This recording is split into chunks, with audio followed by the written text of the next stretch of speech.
zat Allah. Kita kadang-kadang tafakur tentang zat Allah. Yang kita tafakur itu sebaiknya adalah ciptaan-ciptaannya, bukan zatnya. Nama yumayyiz dzalik, hanya saja membedakan akan demikian man fahima anillah azza wa jalla muradah, orang yang paham akan maksud Allah. Yang demikian pada orang yang benar. Idza nawara i'tabara, apabila dia memandang kepada sesuatu, maka dia mengambil i'tibar dari sesuatu. Wa idza samata, bila mana dia diam, tafakkara, diam itu diam tafakkur.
Itu ambil aja semua tuh.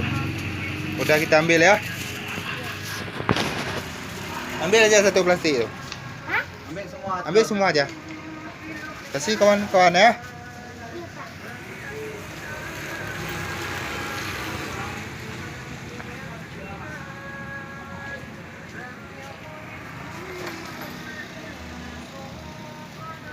Kau ni baju human. Kau ni baju human tu.